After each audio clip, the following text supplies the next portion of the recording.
Now we're going to invite four speakers to the stage. Make sure to find your name and sit behind your name tag. Mr. Jonathan Little, Dr. Enright, Ms. Jahe Wang Su, and Ms. Hannah Rapp. Please come to the front. And we're going to have a Q&A session with four speakers. And the way we're going to run the Q&A session is that you have to remain seated, and there will be volunteers who will be walking around and hand you the microphone so that you could ask questions from wherever you are.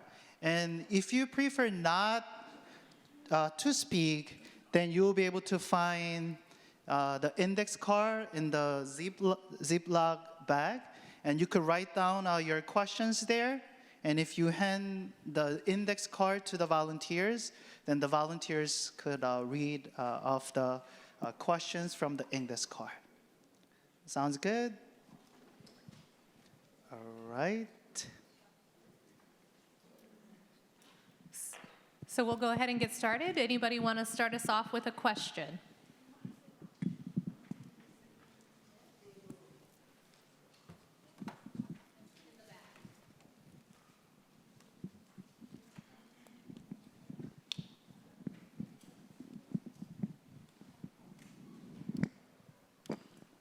Yes, this question is for Professor Enright.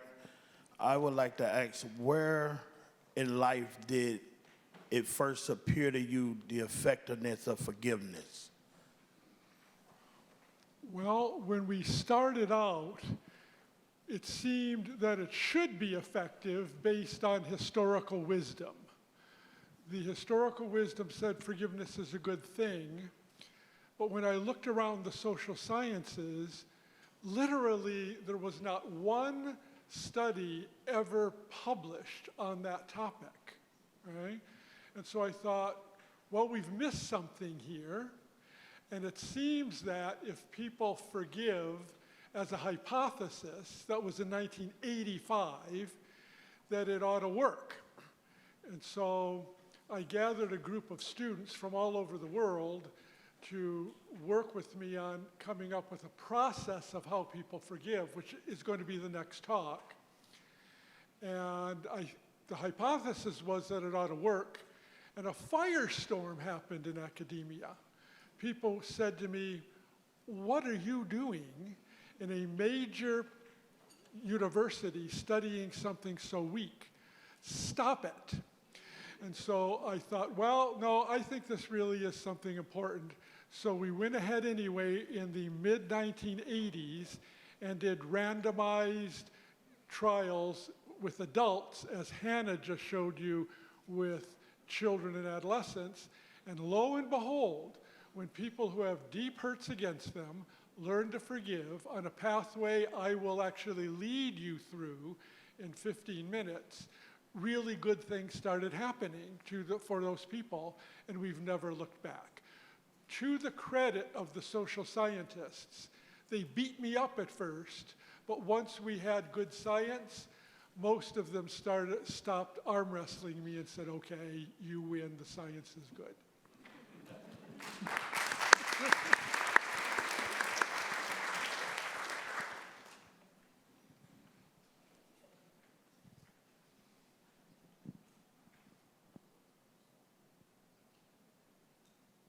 Here's the question. How did you become interested in the topic of forgiveness? Please give a personal story of forgiveness. You're asking, she is asking any one of you would like to share that with the... I'm not going to go again because I don't want to dominate, so any of the rest of you.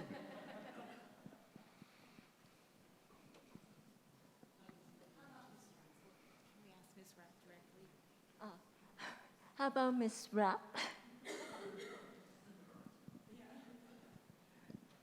Yeah, so I'm thinking I could separate into why forgiveness was interesting to me and also how I heard about Dr. Enright and forgiveness into two different answers. So how I heard about Dr. Enright was I was in advanced abnormal psychology course in undergrad, and we were talking about risk and resilience factors for adolescents. And I remember forgiveness was brought up as a resilience factor, and Dr. Enright had written basically the textbook on forgiveness, and I had never heard of him before that. And then afterwards, many years afterwards, because then I decided to go to grad school, I tried to re-find him, because at that point I was very interested in forgiveness. I had, I guess, 2 family members who struggled with chronic anger for different reasons. And I saw for one of them how they had never forgiven and how it had affected their life course. And then the other one, sort of still going through chronic anger and the process of forgiveness, and even secondary forgiveness in that case where a family member shares with another family member, and then the hurt of that family member also hurts you. So those experiences sort of made me more interested in how forgiveness could change somebody's whole outlook on life, their mental health, change depression, even their physical health. So, yeah.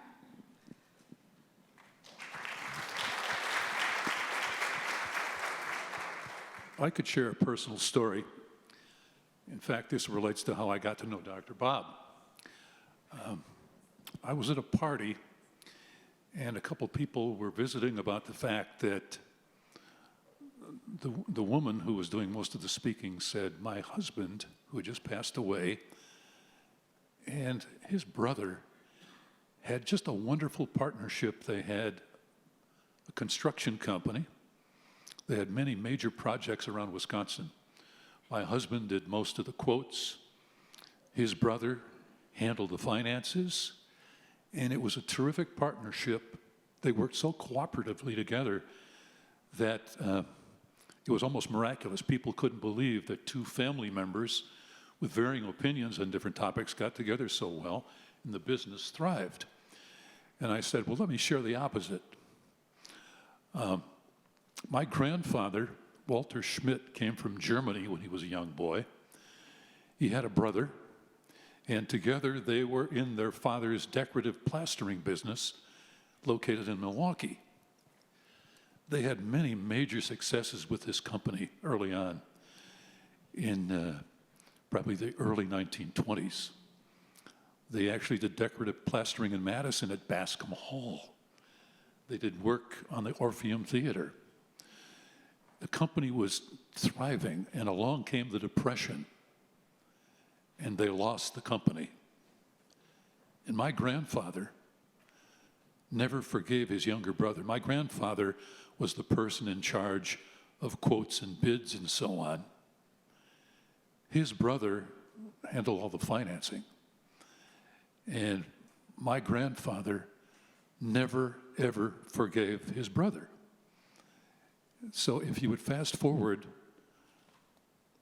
maybe 30 years, my grandparents had left Milwaukee and moved to a small town in Wisconsin where I lived. And the phone rang. My grandmother was talking to my mom saying, hurry to our house. Your dad is having a heart attack. The doctor is here.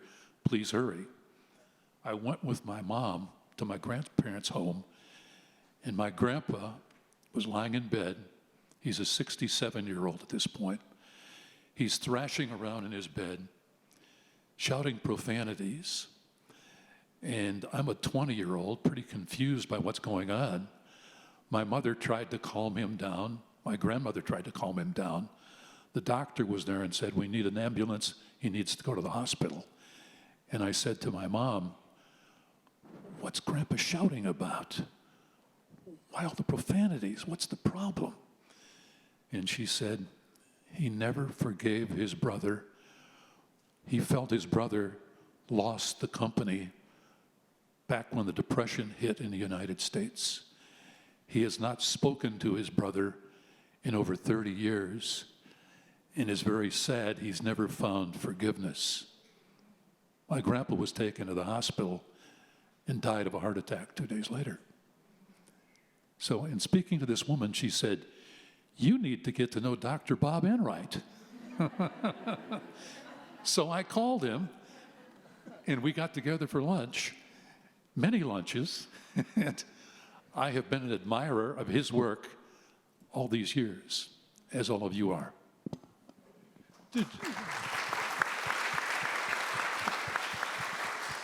Did you also notice 30 years of resentment was in the heart?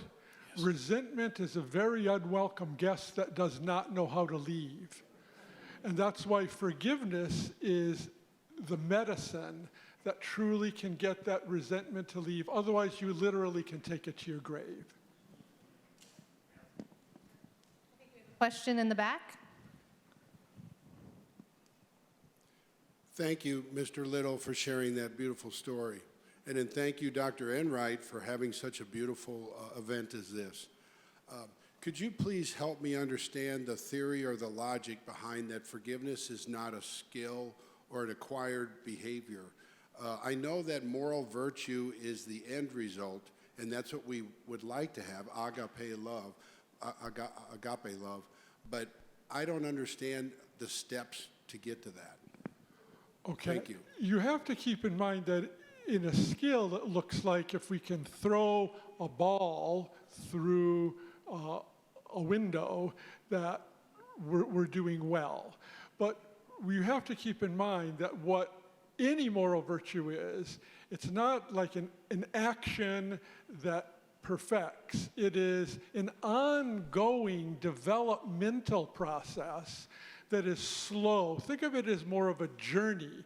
Instead of, as an analogy, throwing a ball through a window, think of it as putting your backpack on and walking one step at a time up a hill. And as you do that, you gain stamina, you gain strength, you gain insight, you gain wisdom, and you gain ability. But it's not just ability, because you have to put all the rest of this into it. So if we say it's a skill, philosophers would call that reductionism. You're simply defining a part of what this moral virtue is and sticking with that, and you miss all the rest of it, you see. So it's not, skill is included, but think of it as a journey, and in that journey, you find yourself and possibly renewed relationships. It's a journey, not a skill.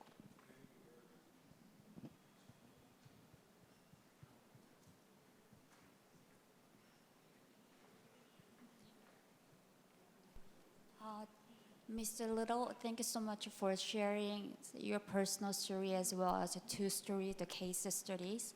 So I just want to ask you about how were you changed by just reflecting on those kind of studies, and also by eating lunch or dinner with Dr. Enright.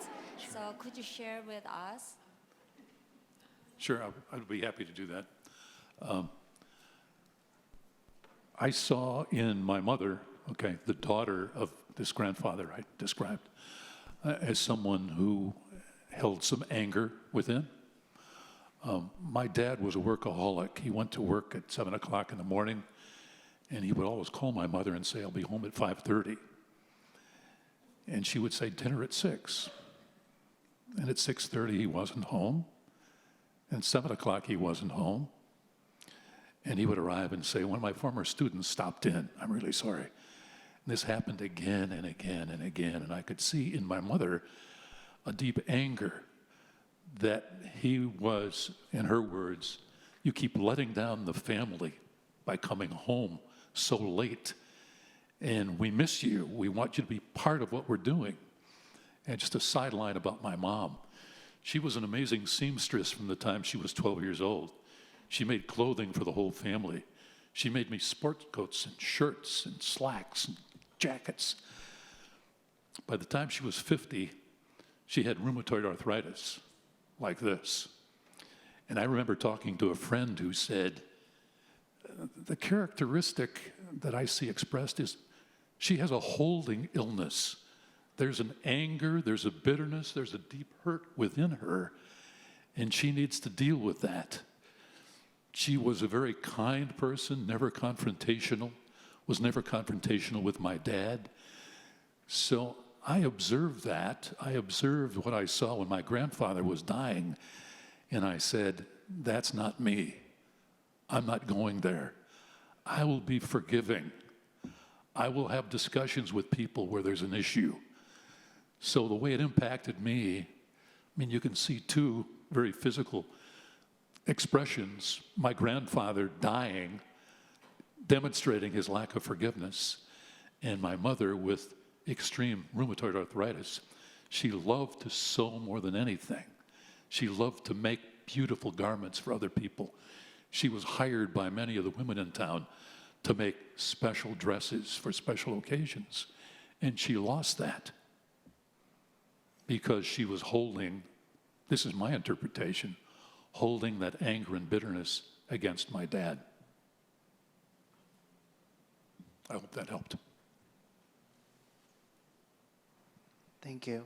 And there's a question in the middle. In the middle, toward the back.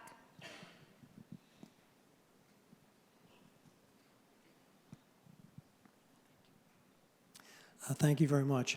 I was wondering, in all the research going into schools, did the researchers meet any form of resistance? And if so, how did they navigate through that?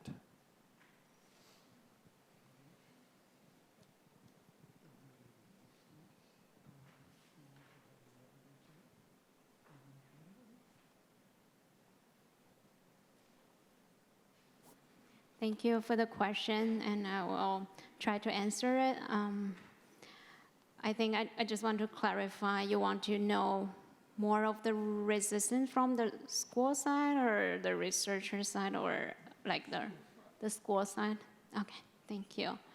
Yeah, I think as we all know, in the past 2 years, and still today, COVID has placed a major challenge on doing research, like what we have done in the past 2 years, going into schools and have their forgiveness and agape love education programs implemented in schools. But I would like to say that the teachers and principals who said yes to this project, they've just did tremendous work and courageously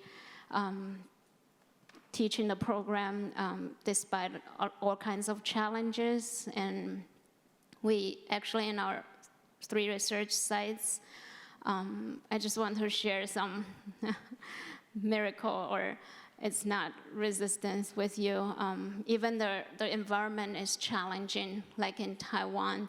Right before the program starts, all their schools, most of the schools did virtual teaching, not in person. But at the time the program started in school last October, all the schools shifted to in-person teaching. That was amazing. And right after the last lesson was taught in Taiwan, all the schools went back to online teaching again. So yeah, there are lots of challenges going on in our 3 research sites in past year in Northern Ireland, Taiwan, and Israel.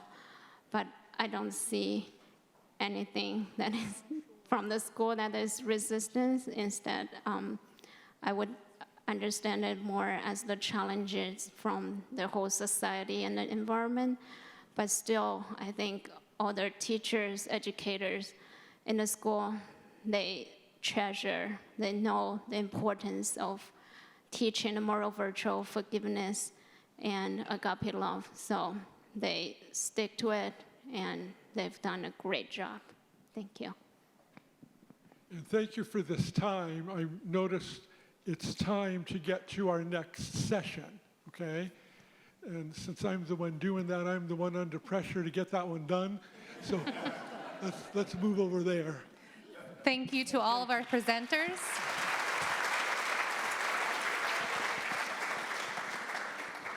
And thank you for all of the wonderful, thought-provoking questions.